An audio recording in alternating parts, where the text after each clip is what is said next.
राधे राधे कृष्ण भक्तों। तो सबसे पहले आप सभी को पद्मिनी एकादशी की ढेर सारी शुभकामनाएं।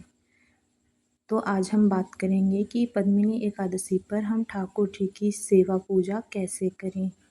तो सबसे पहले हम बता दें कि 3 साल बाद आती है ये पद्मिनी एकादशी। इस पे आप जो भी ठाकुर जी की सेवा या पूजन करेंगे, सारी मनोकामनाएं ठाकुर जी आपकी पूर्ण कर देंगे। तो सबसे पहले हम ठाकुर जी को जगा लेंगे, फिर हम उनको स्नान कराएंगे। बहुत ही प्रेम पूर्वक हम ठाकुर जी को स्नान कराएंगे।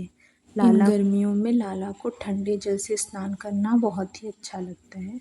तो आप सभी इस समय गर्मियों में लाला को नौका विहार करा सकते हैं, नहीं तो फूलों से सजाकर थोड़ा जल में लाला को कुछ समय तक बिठा दें, ताकि लाला को ठंडक मिले। देखो कितने प्रसन्न हो रहे हैं मेरे लाला स्नान करके। अब हम लाला को स्नान करा दिया है, अब श्रृंगार करके हम एक चौकी पर विराजमान कर देंगे। देखो सबसे पहले मैंने गजानन जी को बिठाया है, फिर गौ मैया को बिठाया है, फिर लाला को बिठाया है आसन पे।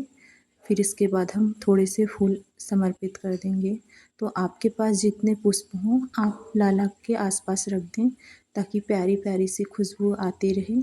इसके बाद हम दीपक प्रज्वलित कर लेंगे, जल चढ़ा देंगे।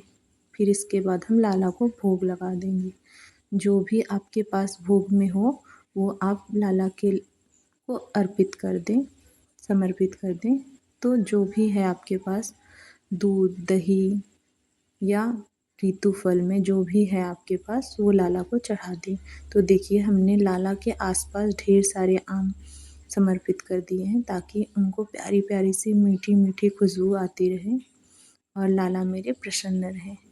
इस समय गर्मियों में लाला को आम का भोग लगाया जाता है। उनके चारों तरफ कहा जाता है लाला बीच में, और चारों तरफ आम ही आम होते हैं लाला के।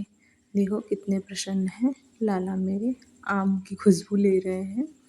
तो फिर इसके बाद हम हाथ में थोड़ा सा तिल लेके कथा सुनेंगे। प्रभु नारायण की पद्मिनी एकादशी की व्रत कथा सुनेंगे।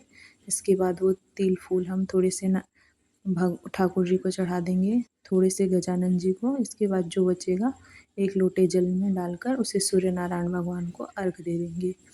फिर हम बहुत प्रेम पूर्वक लाला की धूप दीप से आरती करेंगे।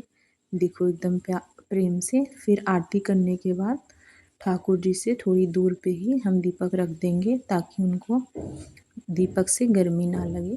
फिर हम पूजा में रही कमियों के लिए प्रभु से क्षमा याचना करेंगे। बोलेंगे प्रभु जो भी गलती रही उसे क्षमा करिएगा, और अपना आशीर्वाद हमारे पूरे परिवार पर बनाए रखिएगा। तो आप सभी को इसी चौकी पर शाम को भी ऐसे ही ठाकुर जी की पूजा सेवा करनी है। अब हम बात करेंगे व्रत पारण का कब है, कब करना है।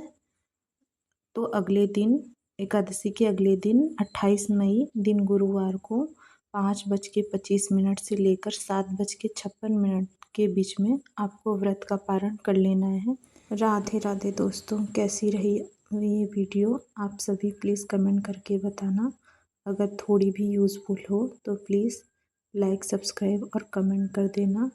कमेंट में राधे राधे लिख देना प्यारे दोस्तों।